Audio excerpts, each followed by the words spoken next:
तेरी औकात भी है क्या नीतीश राणे असदुद्दीन ओवैसी साहब के बारे में बयान देने की? उनके पैजामे के उतनी भी तेरी हाइट नहीं है। हाँ, निकाम है।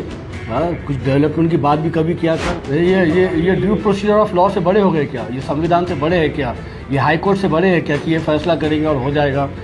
मेरा ये कहना है कि संजय सिरसाट ने पूरा मामले को तूल दिया है, और निदा खान हो या दूसरी TCS मामला हो, ये सारे मामले के अंदर संजय सिरसाट भी इन्वॉल्व है।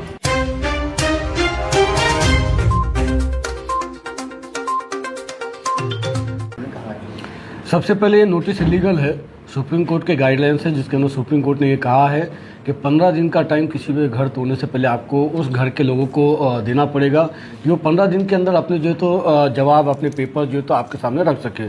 तो हमने मतीन पटेल के घर वालों ने सुबह में एनक्रोचमेंट ड्राइव को ये उनका जवाब दे दिया है, जिसके अंदर उन्होंने सुप्रीम कोर्ट की साइटेशन भी कोर्ट की है, और ये भी कहा है कि उनको 15 दिन का वक्त दिया जाए, वो तमाम डॉक्यूमेंट्स सबमिट कर देंगे।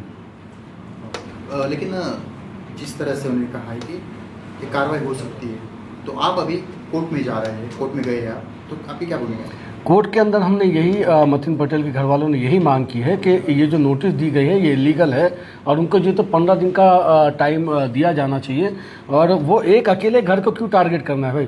पूरी यहाँ से वहाँ तक गली है ना, जिसको जो है तो कर सकते थे, नहीं करके सिर्फ एक को देना, मतलब कहीं ना कहीं दाल में काला है। टारगेट किया जा रहा है जानबूझ के मतीन को। सर, महापौर साहब और महापौर साहब का ये मानना है कि घर पर बोलूँगा तो चलेगा, अगर ये ड्यू प्रोसीजर ऑफ लॉ से बड़े हो गए क्या? ये संविधान से बड़े हैं क्या? ये हाई कोर्ट से बड़े हैं क्या कि ये फैसला करेंगे और हो जाएगा?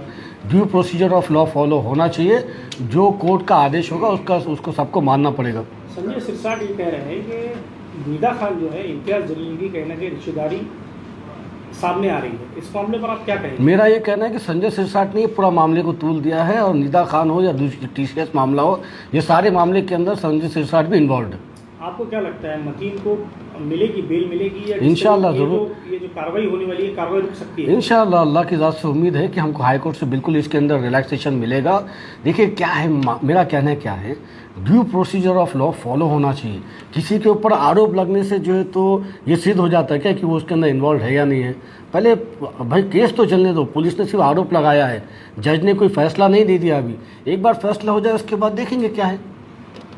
शिवसेना नेता आणि उपमहापौर राजेंद्र जंजाळ ये इसमें सिटी ऑफिस में गए थे, उन्होंने कहा कि नगर सेवक पद ही निकालना चाहिए, ये पक्ष जो है, हाँ। पार्टी जो है उसमें गलत काम होता है। देखो, पहले जो है तो जंजाड़ साहब जो है तो शिवसेना में थे, बाद में उन्होंने जो तो अब उद्धव सेना छोड़ के जो है तो उन्होंने शिंदे सेना में है। थोड़े दिन में आप ये भी देखेंगे कि वो शिंदे सेना भी छोड़ के जो तो बीजेपी में चले गए।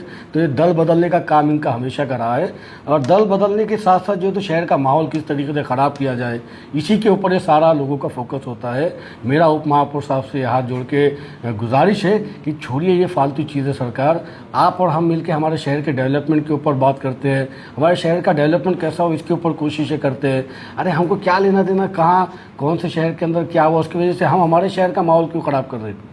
हम हमारे शहर का माहौल अच्छा रखें, इसके लिए कोशिश करना चाहिए, ना कि ये हिंदू मुस्लिम यहाँ पे ऐसा हो गया इसलिए जो है तो उसका घर तोड़ दो। क्यों करना है भाई ये सब चीज़ें?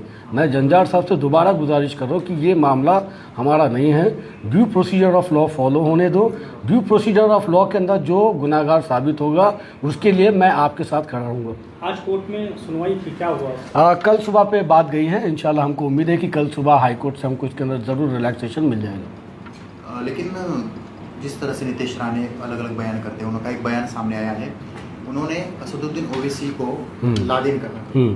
देखिए, ये बीजेपी गवर्नमेंट ने 2-3 ऐसे चिल्ले पिल्ले छोड़ के रखे हुए, चिल्ले पिल्ले ही चाहिए, ये ऐसे चिल्ले पिल्ले छोड़ के रखे हुए जो है तो महाराष्ट्र का माहौल ख़राब करने की इनकी साजिश होती है।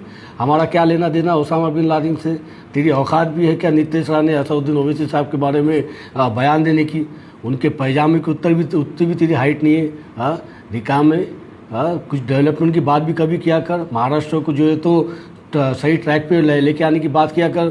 सुबह रोज़ नींद में से उठता, हिंदू मुस्लिम त्याला ऐसा करा त्याला वैसा करा। अबे कभी कभी जो है तो घर से निकलते निकलते संविधान भी पढ़ के निकला कर। संविधान पढ़ेंगे तो तेरे दिल में थोड़ा सा समझ में आएगा कि ये देश अकेले हिंदुओं का नहीं है। ये देश जितना हमारे हिंदू भाइयों का है उतना ही हमारे एससी भाइयों का भी है, उतना ही हमारे ओबीसी और एसटी भाइयों का भी है, उतना ही मुसलमानों का भी है। तेरे दादा परदादा जो है तो गुलाम थे इसके अंग्रेज़ों के, तलवे चाटते थे तुम पूरे मिलकर जो है तो अंग्रेज़ों के उस दौर में हमारे आबा और अजदाद ने जो है तो मुल्क को बचाने की तहरीरें चलाई है। काला दरवाज़ा, काला चबूतरा, कई सारी रेशमी तहरीकें हम लोगों ने चलाई है, तब जाके जो है तो हम इस मुल्क के अंदर आबाद है। और हम इस मुल्क के अंदर हमारी मर्जी से है, हम पे थोपा नहीं गया है मुल्क। ये मुल्क जितना तेरा है नीतीश राणे उतना ही हमारा भी है, याद रख हमारी बात को। और ये मुल्क अगर चलेगा तो संविधान से चलेगा। हमारा कोई लेना देना नहीं ओसामा बिन लादेन से, हमारा लेना देना है बाबा साहेब अम्बेडकर से, हमारा लेना देना है छत्रपति शाहू महाराज से, हमारा लेना देना है छत्रपति शिवाजी महाराज से। हम मौले हैं इनके, हमको गर्व है कि हम महाराष्ट्रन हैं। और तुझे इस बात का गर्व होना चाहिए कि महाराष्ट्र के अंदर सभी लोग मोहब्बत से रहे, और इसकी कोशिश कभी तुम कर लीजिए। ठीक।